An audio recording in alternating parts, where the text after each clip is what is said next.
It's time to power rank the Big Ten and the Mountain West after week 2.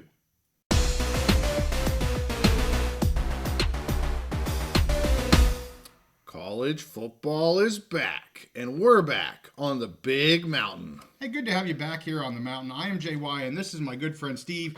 Steve, we're through 2 weeks of the season. We did our preseason power ranking episode. Now it's time, 2 weeks later, we do it every 2 weeks, for another power ranking episode. And my goodness, do we have some movement in our rankings. So we'll kind of chunk these up if you're new to the channel.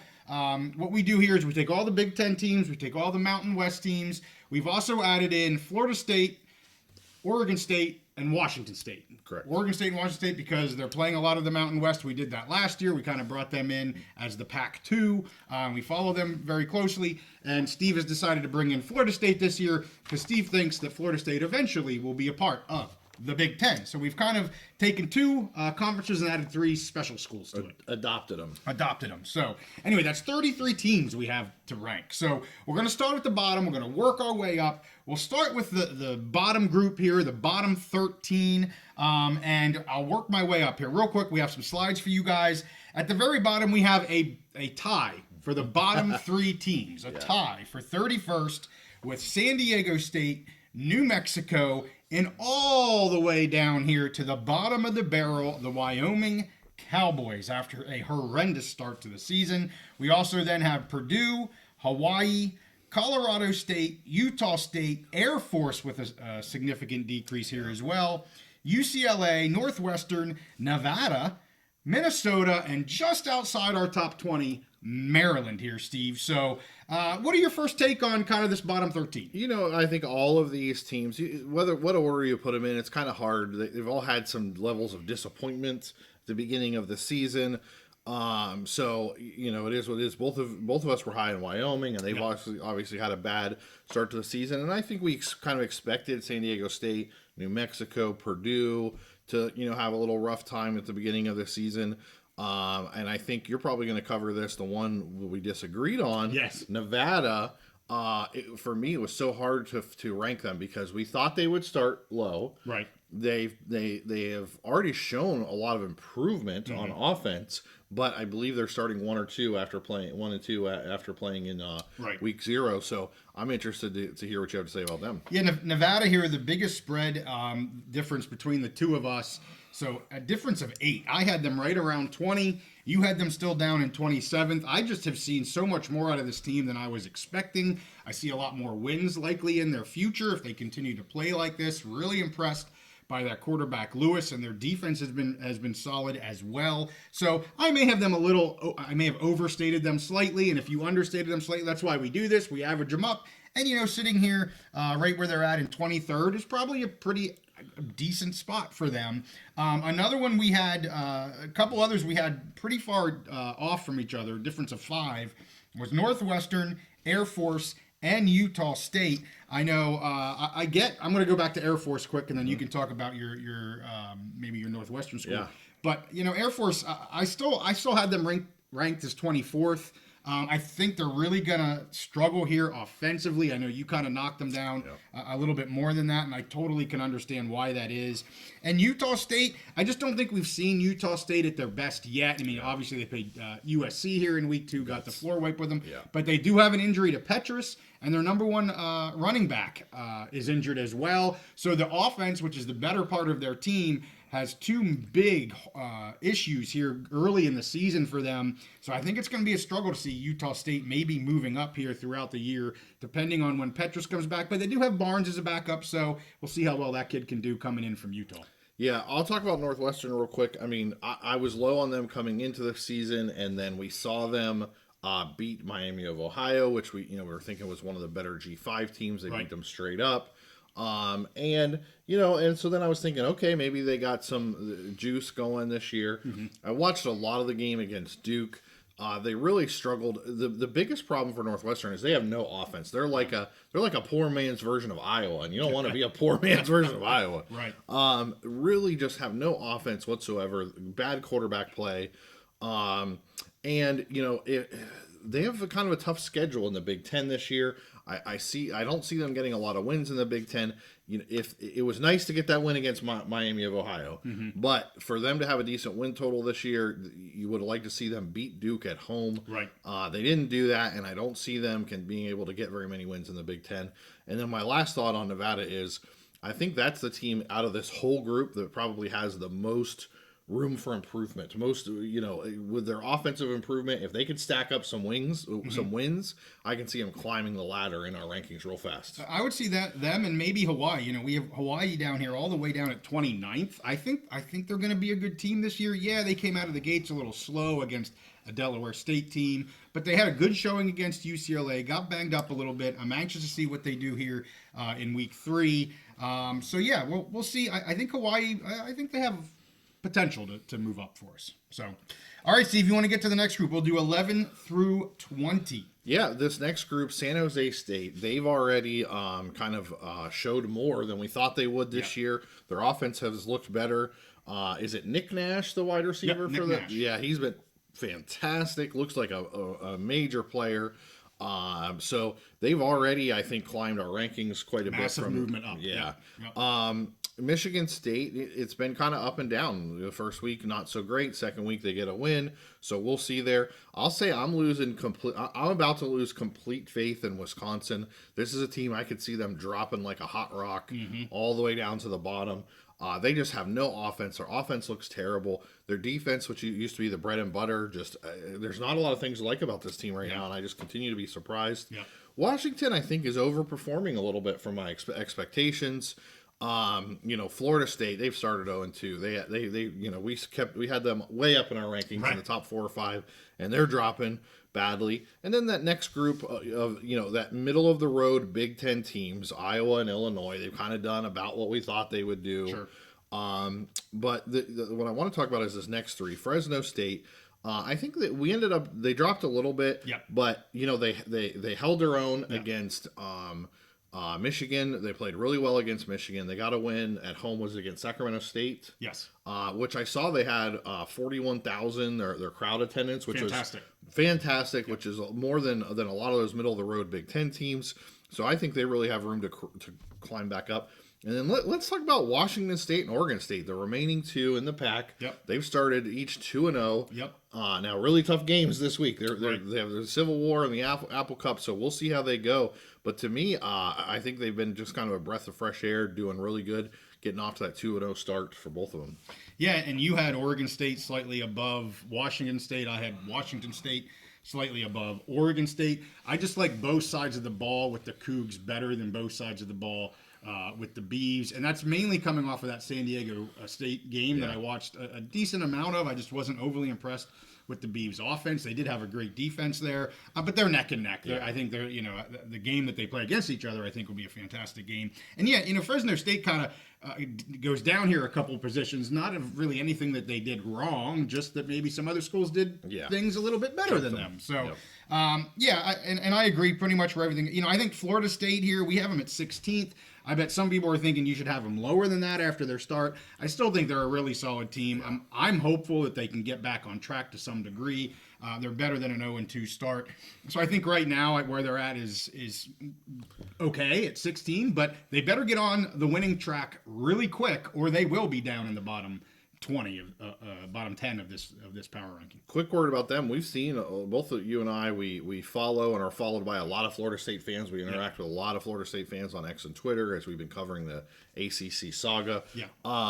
A lot of Florida State fans are ready just right off the season. Right. Like, let's go to the younger quarterback. This season it's not going to happen. But if you look at it, I mean, they still have all their goals in front of them.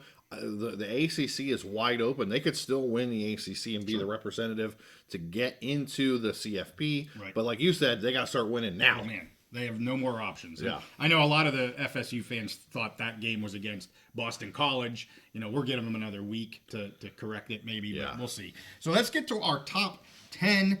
Here we'll go 6 through 10. We have a tie for 10th between UNLV and Indiana, 2 teams moving up in our rankings, and I think rightfully so. Michigan staying about where we had them at 8th. And then we've got Boise State at 7th and Rutgers at 6th. Boise State and Rutgers, 2 teams moving up here slightly as well. You know, let me first talk about Michigan, because I know Michigan lost big to Texas. We both thought that was going to happen. They're still a solid team. You know, we'll see what happens as they get into some of the Big Ten play here and how good they really are against some of these other Big Ten. I just couldn't really ding them too much more because that's kind of what I was expecting to happen. Yep. So, you know, it was what it was. I think having UNLV here in the top 10 after their first 2 weeks, one of the only or the only group of 5 school to beat a power school there in Houston, and they took it to them. Yeah. And then, so I think absolutely worthy of being in the top 10. Boise moving up slightly because of their great showing against Oregon and what that offense can do. And then Rutgers here, Steve. You know, that's a team. Indiana and Rutgers are 2 teams that you've been on from the very beginning. They're already breaking into our top 10, exactly like you thought they were going to be. What do you got to say specifically about those 2 teams? I mean, anybody, but I want to hear about Rutgers and Indiana. Yeah, both teams doing exactly what I thought they would do. I would pick them as kind of early season sleeper candidates, pick them as to go over their win totals. They've done everything that I thought they would do, with the exception of Indiana. I think has been even better. I was just going to say that. Yep. That offense with Kurt Cignetti just looks amazing. Rourke, the transfer from Ohio, is just you know, he's orchestrating the offense, really. Yep. I mean, he's just pulling the strings, pressing the buttons. Their offense looks amazing. We'll see when they get into higher competition. But what I'll say about Michigan, both of us expected them to be down. We just don't know how far down they're going to be. Right. They have a tough game. A couple weeks, USC is going to come into the big house. Yep. And so if they then have 2 losses at home plus barely beat Fresno, I think maybe they'll fall a little more, and they're in danger of falling behind Indiana and UNLV. For sure. Yeah, I agree. So let's get to our top 5. We'll rattle these all off at one time, and then we'll talk about them, Steve. Who you got in the top 5? Yeah, so 5th we have Nebraska, and then USC, Oregon, Penn State, and Ohio State.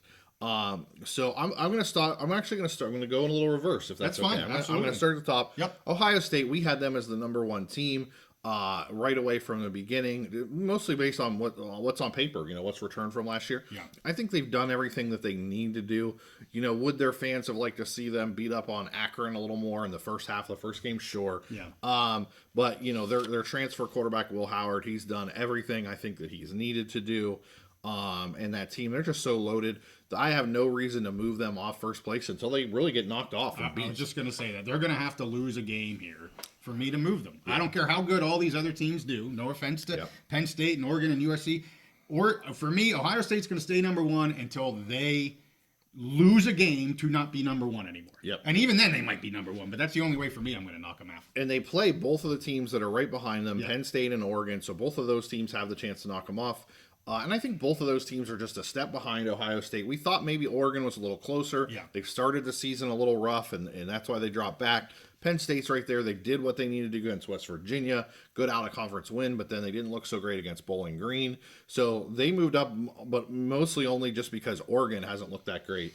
And then the 2 teams I really like, I want to focus on, USC. I think they look amazing so far this year. Miller Moss looks fantastic on offense. Their defense looks improved.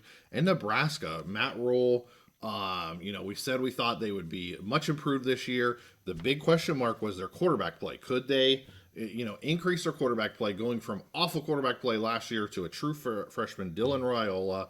And honestly, he's been fantastic. He's been just maybe 1 step behind some of those more seasoned quarterbacks like a Miller Moss, like a Quinn Ewers. You know, those guys. He's maybe not on that level yet, but he has improved their quarterback play immensely. So they've jumped up into the top 5 in our rankings. So those are those 2 teams, USC and Nebraska. They're knocking on the door of Penn State, Oregon, and even Ohio State. I agree with you. I've been incredibly impressed with the USC, and I'll call it as I see it because I do not appreciate them sometimes. But they look phenomenal. And I agree. USC and Nebraska will be knocking on the door of Oregon and Penn State very, very soon. You know, Steve, our first go around at this 2 weeks ago, I think you and I were exactly the same on 1 through 10. I think our 1 through 10 was exactly the same. a lot less agreement, close agreement, but our 1 was exactly the same. Our 5 in Nebraska was exactly the same. Our 2, 3, 4s we kind of had mixed around, but they were all 2, 3, 4s. You can jumble them up, Jumble them up a little bit. I guess I probably knocked Penn State's showing against Bowling Green harder than what I knocked Oregon's game against Boise State, because Boise State is a better team than Bowling Green is, and so I kind of knocked Penn State a little harder on that. That's why I had Oregon as my number 2 team, and we know that they're dealing with some injuries on the front line, so should I discount that? Should I not? I don't know. It is what it is. We'll have to wait and see when they come back what that looks like, but they're not going to stay in the top 2 or 3. I mean, I said we're going to have a top 2 kind of throughout the whole season. We've already got Oregon backing off to number 3 right now, so maybe not quite as dominant as what we thought they were going to be. Yeah, and a really interesting stat about Oregon that I heard today. They've already given up more sacks this year in 2 games than they gave up the entire season last year. Wow. Yeah, and so that was a big reason why I knocked Oregon. What the troubling things that we're seeing, we saw it both. We first saw it against Idaho, the Vandals. Right. Yes. And then we saw it again against Boise State, where they're continuing to give up sacks. And honestly, Dylan Gabriel, he's had a high percentage completions. He has. But he is not. We talked about Oregon having the peripheral players, the skill players to match Ohio State. Well, when your quarterback cannot push the field and stretch the field and maybe get it to those players, it really doesn't matter. And so that's for me why I knocked Oregon back. But like you said, they've had some players out. If they can get healthy again, maybe they can jump back up there. Well, they're on a short leash for me because they really only beat Boise because of 2 special team plays. Yeah. I shouldn't, that sounds harsh. But, they had 1 kick return for a touchdown, 1 punt return for a touchdown. It wasn't the offense necessarily beating Boise. It was the offense and special teams. And I would also say with Oregon, not a knock on Idaho or Boise State, but their lines are not the big boys of the Big Ten. I said that from the very beginning when everybody was high on Oregon, and I'm still high on Oregon. But I'm really worried about their lines, offensive and defensively. We've been talking about offense here, especially. I'm worried about how those lines are going to hold up through a full season of Big Ten play. I'll tell you, the first 2 weeks don't make me feel any better about that concern because they haven't even gotten to the big boys of the Big Ten. Yeah, great points. And I want to mention something. You brought up the Boise State game. Yeah. I was looking at some things. I believe the Boise State had a player ejected, correct? Yes. Okay. He shouldn't have been. That was overturned. It was by the NCAA. By the officials. And so he will not be suspended. He should not have been ejected. Shouldn't have missed the rest of that game. So who knows? That would have changed the game. And then I've seen the reviews where the kid spiked the ball or dropped the ball at the 1-inch line. And basically all of the officials that have watched that said they got it wrong. Oh, is that right? That should have. So those are 2 really, it was a tight game, game-winning field goal at the end. 2 calls that it sounds like the officials got wrong, which could have been game deciding. We could be talking right now about a Boise team up in the top 5 and an Oregon team dropping out. Yeah, good point. So, hey, I'm going to throw the slides back up just to remind you where everything's at here. Here they are.